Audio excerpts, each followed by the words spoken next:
நல்லா ஆழமாக மூழ்கிடுச்சு. மூணு மாதத்துக்கு முன்னாடி கட்டின பாலம், ஐயா ஏவா வேலை திறந்து வச்ச பாலம் இப்போ இருக்கான்னு பற்றியில. அப்போ எவ்வளோ உறுதித்தன்மையாக கட்டப்பட்டிருக்கு பற்றியில. ஒரு நாடு தன் மக்களின் பயன்பாட்டிற்கு ஒரு அரசு கட்டுகிற ஒரு மேம்பாலம் இந்த தரத்தில் இருந்ததுன்னா அந்த தரத்தில் தான் ஆட்சி இருக்குது. நேற்று கட்சி அதுக்கு முந்தா நாள் கட்சி ஆரம்பித்து நேற்று ஆட்சிக்கு வந்து நடக்குது அப்படின்னா பரவாயில்ல. 60 ஆண்டுகளாக 2 பேர் தான் மாறி மாறி நீங்கள் ஆட்சி செஞ்சுருக்கிறீங்க. ஒவ்வொரு முறையும் பெருவெள்ளத்தை எதிர்கொள்வதும் சேதங்களை நாங்கள் எதிர்கொள்வதுமா இருக்குது. குறிப்பாக கடலூர், இப்போ இந்த வாட்டியில் இது திருவண்ணாமலை, கள்ளக்குறிச்சி, திண்டிவனம் இணைஞ்சிக்கிடுச்சு. கடலூர் ஒவ்வொரு முறையும் பாதிக்கப்படுது, சென்னை ஒவ்வொரு முறையும் பாதிக்கப்படுது. அதுக்கான காரண காரியங்களை கண்டு உணர்ந்து அதை சரி செய்யறதானே நிரந்தர தீர்வாக இருக்க முடியும். அந்த நேரம் நாங்கள் தத்தளிச்சு நிற்கும் போது உணவு பொட்டலம் கொடுக்குறோம், உங்களுக்கு சோறாக்கி போட்டோம், உங்களுக்கு நிவாரணம் கொடுத்தோம், அது உடனே தண்ணி இறைச்சி ஊற்றணும். தண்ணி எப்படி இறைச்சி ஊற்றுறாங்க? உங்களுக்கு காணொலி காட்டுட்டா இந்த தெருவில் இருக்கிற தண்ணி எடுத்து இந்த தெருவில் ஊற்றுறாங்க, இங்கிருந்து தண்ணி ஊற்றி அந்த தெருவில் ஊற்றுறாங்க, அங்கிருந்து எடுத்து இந்த தெருவில் ஊற்றுறாங்க. இதெல்லாம் ஒரு ஆட்சி முறை இன்னைக்கு சொன்னீங்க. இது நம்மளை நாமே வெக்கி தலை குனிஞ்சு நடக்கணும். இப்படிப்பட்ட ஒரு ஆட்சியாளர்கள்ட்ட சிக்கி கொண்டு வாழ்கிற நிலைமைக்கு நம்ம இருக்கிறோமேங்கிறது ஒரு பெருத்த அவமானம் தான்.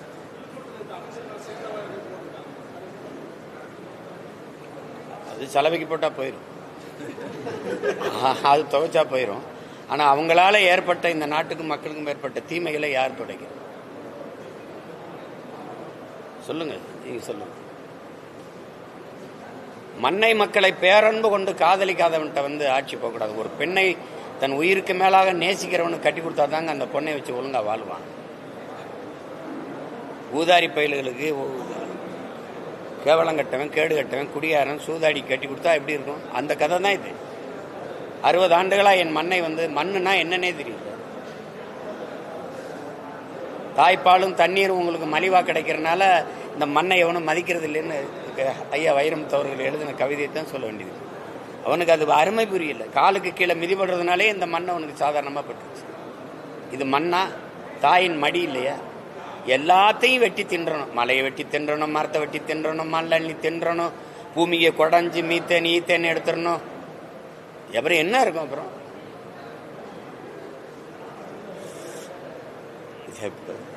ஏதோ சரி பிறந்துட்டோம், விட்டுட்டு போக முடியல, போராடிட்டு.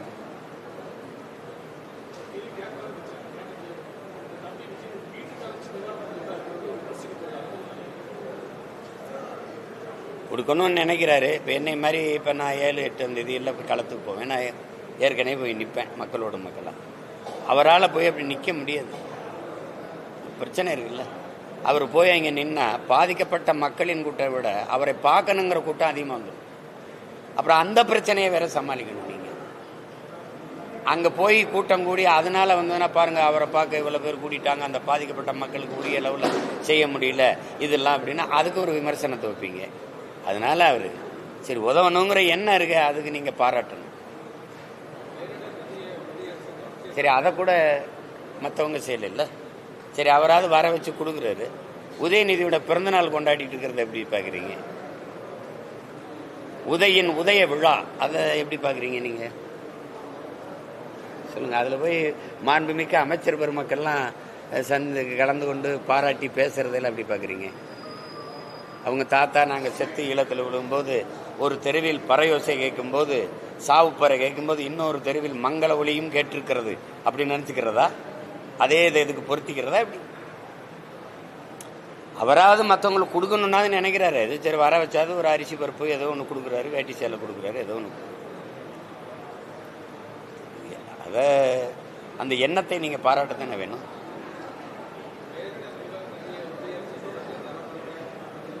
நீங்க ஒன்றிய அரசுக்கு ஏன் வரி கொடுக்குறீங்க? ஒன்றிய அரசே உங்க அரசு தானே, உங்க சம்மந்தி அரசு தானே. நீங்க பாட்டுக்கு போறீங்க, பாக்குறீங்க, தேநீர் சாப்பிட்றீங்க, காலையில மகன் சந்திக்கிறீங்க, மாலையில அப்பா சந்திக்கிறாரு, முதலமைச்சர் சந்திக்கிறாரு, விளையாட்டுத்துறை அமைச்சர், இப்ப துணை முதல்வர் வேற. நீங்க தான் எந்த நேரம் பார்க்க முடியுது, பேச முடியுது. வாங்க சதுரங்க போட்டினா வர்றாரு, வாங்க கேலோ இந்தியானா வர்றாரு. அவரோட தான் நீங்கள் ரொம்ப சாதாரணமாக பொண்ணு எடுத்த சம்மந்தி குடும்பம் மாதிரி பேசிக்கிறீங்க. அதை பேசி எங்களுக்கு உரிய நிவாரணத்தை வாங்கி தர வேண்டியது தர வேண்டியதானே. பேரிடர் காலங்களில் உனக்கு உரிய நிதியை தரமாட்டேங்கிறான்ல, நீ எதுக்கு வரி கட்டுற? ஒரு கேள்வி நீங்க சொல்லுங்க. இந்தியாவை ஆண்டு கொண்டிருக்கிற இந்த இந்திய ஒன்றிய அரசுகள் இருக்குல்ல, காங்கிரஸ் அரசு, பாரதிய ஜனதா, காசு ஏது? மத்திய அரசு நிதின்னு ஒண்ணு சொல்றாங்கல்ல, அந்த நிதி ஏது? இந்த மத்திய அரசுக்குன்னு வருவாய் பெருக்கத்துக்கு என்று எதுவும் இருக்கா? தொழில் இருக்கா? இல்ல ஏதாவது இருக்கா? மாநில அரசுகள் கொடுக்கிற நிதி தானே. முதல் இடத்துல மகாராஷ்டிரா, 2வது இடத்துல இருக்கிறவன் இந்தியாவில் நான் தானே. எனக்கு இந்த புயலை தான் நீங்க சொல்றீங்க. பெஞ்சாலோ ஏதோ ஒரு புயல் வந்திருக்கு, சாகுனா அதுல கொடுக்கு. தானேக்கு, ஓகிக்கு எதுக்கு கொடுத்துருக்கீங்க? ஏன் அப்ப நீங்க கொடுக்குற? தர முடியாது போ அப்படின்னு சொன்னா நீ என்ன பண்ணுவ? அடுத்த நாள் அமலாக்கத்துறை ரைடு வரும், உள்ளதுக்கு போடுவா. அதுதானே பயந்துக்கிட்டு கிடக்குற. என்ன ரைடு போடுவ? நீங்க இது மட்டுமா பாரபட்சம்ங்கிறது? இது மட்டுமா? குஜராத்ல ஒரு மீனவனை பாகிஸ்தான் கடற்படை கைது பண்ணிருச்சுனா நீ உடனே உன் கடற்படை ராணுவம் போய் திரட்டி போய் அவனை மீட்டிட்டு வருதுல்ல. 850 பேரை சுட்டிருக்கான்ல எங்களை, இதே இந்திய கடலுக்குள்ள. எத்தனை பேரை கைது பண்ணி உள்ள போட்டிருக்கான்? படகை பறிச்சிருக்கான், வலையை கிழிச்சிருக்கான், சிறை பிடிச்சிருக்கான், சித்திரவதை பண்ணிருக்கான். ஒரு தடவை கூட இப்படி வெட்டி பிடிச்சு தடுக்கல எங்களை. என்னை நீ வச்சிருக்கிறதே என் நிலத்தின் வளத்துக்கும் என் வரிக்கும். கடைசி நேரத்தில் 5 வருஷத்துக்கு ஒரு தடவை போடுற வாக்குக்கு. வேற என் வாழ்க்கை பற்றி கவலை இருக்கா? என் உணர்வை பற்றி, என் உயிரை பற்றி, என் உரிமையை பற்றி, என் ஓட்டை பற்றி தான் உனக்கு கவலை இருக்கு. இதை பத்தி கவலை இருக்கா? அப்ப எதிர்த்து என்ன சண்டை போட்டிருக்கீங்க நீங்க? பேரிடர் காலங்களில் என் மக்கள் சிக்கி தவிக்கும் போது எனக்கு உதவுவதற்கு நீ பணம் தர மாட்ட. அந்த மக்களின் காசுல தான் உனக்கு வரி வருது. தர முடியாதுன்னு சொல்றதுக்கு எவ்வளவு நேரம் ஆகும்? வெள்ளக்காரங்காலத்துல தான் வரி கூட இயக்கமா? இந்த கொள்ளக்காரங்காலத்துல போராட முடியாது, தர முடியாது. உன்னால முடிஞ்சதை பாருன்னு சொன்னா மத்திய அரசு ஃபண்டு, மத்திய அரசு சென்ட்ரல் கவர்மெண்ட் ஃபண்டு. உனக்கு ஏது ஃபண்டு? இங்க வா மண்டு, உனக்கு ஏது ஃபண்டு சொல்லு. மாநிலங்கள் நாங்க கொடுக்கிற காசு தான், அதை வாங்கி வச்சுக்குவாங்க.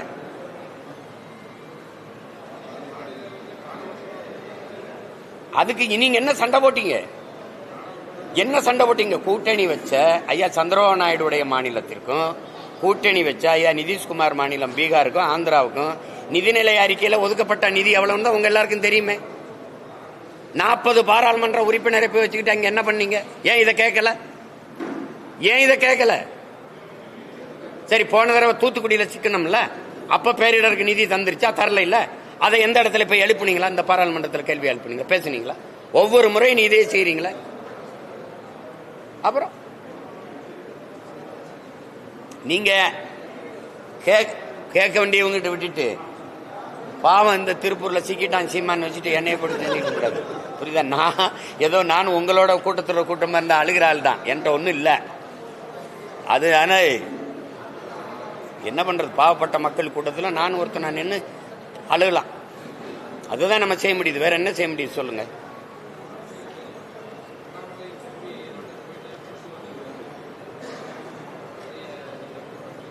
இது வரவேற்கிறேன், தம்பியை வாழ்த்துறேன். படிச்சுட்டு வந்ததுக்கு வாழ்த்துக்கள், அவ்வளவுதான். அது இப்போ எல்லாருமே சொல்றாங்க, தம்பி இப்போ பேசுறதுல நிறைய முதிர்ச்சியா இருக்கு, நிதானமா இருக்குன்னு. அது மாதிரி இங்க இருக்கிற கொஞ்சம் பேரை படிக்க அனுப்பி, அவர் எங்க படிச்சாரோ அங்க அனுப்பிவிட்டாரு. அனுப்பிவிட்டா கொஞ்சம் என்னப்பா, அனுப்பிவிட்டா கொஞ்சம் நல்லா இருக்குன்னு நான் நினைக்கிறேன். அது அவரு தேடல் அவசியம். ஒரு புதிதாக ஒன்றை தெரிந்து கொள்வோம், கற்றுக்கொள்வோம்னு நினைக்கிறத அது குறை சொல்ல முடியாது. அவர் கற்றுட்டு வந்ததுல மகிழ்ச்சி தான்.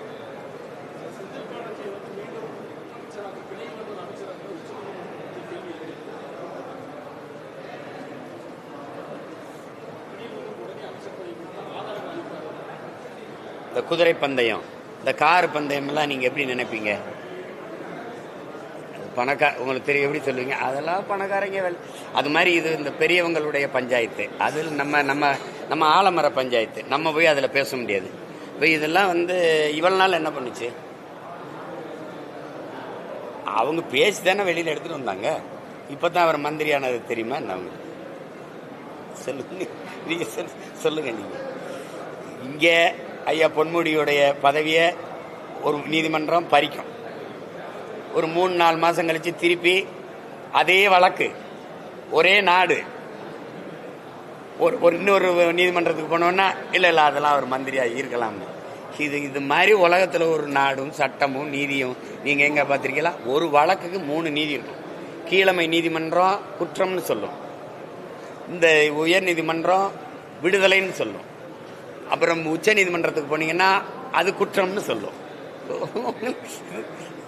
அம்மையார் ஜெயலலிதா வழக்கில் என்ன நடந்ததுன்னு உங்களுக்கு தெரியுமில்ல ஒவ்வொன்றும். அது மாதிரி தான் இது. அது பெரியவங்க விளையாட்டு, அதில் நாங்கள் சின்ன பிள்ளைய வேடிக்கை தான் பார்க்க முடியும். சரி விளையாடுங்க, மகிழ்ச்சி.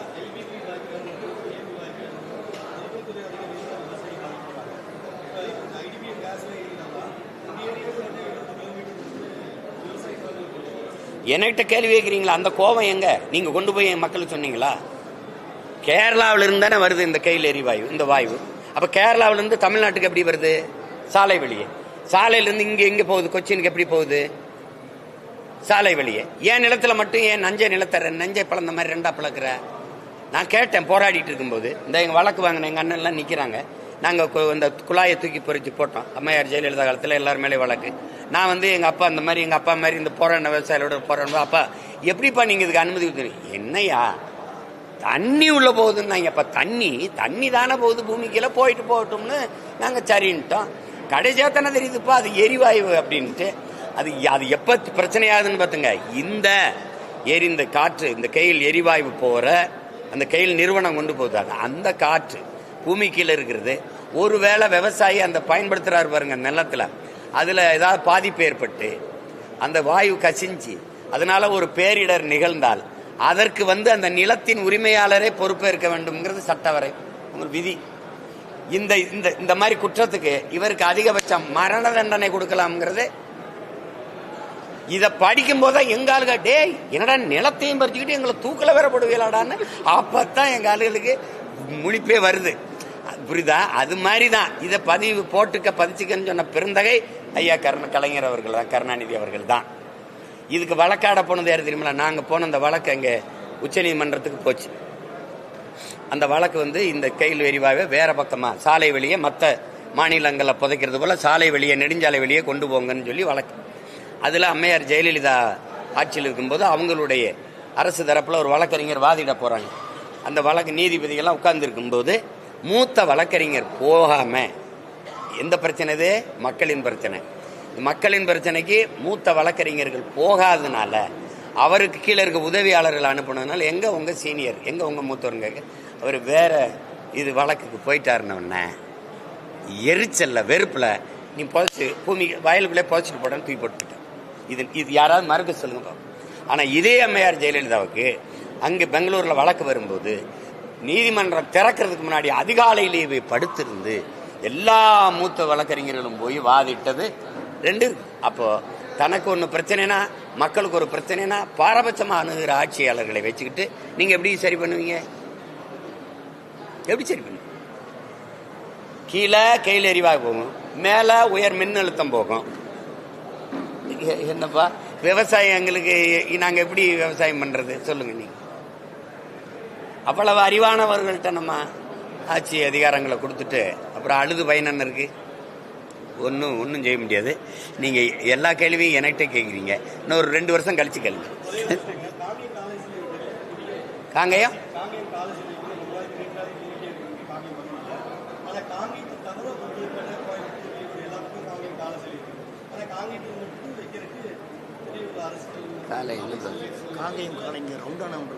சிலையா சிலை வைக்கணும். முதல்ல ஒரு தனியரசையா இருந்தப்ப அந்த கோரிக்கை இருந்துட்டு அரசு அனுமதி தனியரசையா இருக்கிற போது அது முன்னெடுத்தா இருந்தவர். ஆனா நிறைவேற்ற முடியல. என்ன இருக்கு? இந்த அதிகாரங்களும் ஆட்சியும் அப்படியே இருக்க போறது இல்லை, மாறும்ல. மாறும்போது நீங்க இங்கெல்லாம் சொல்றீங்களா, இங்கெல்லாம் வச்சிருவோம் சிலையை விடுங்க.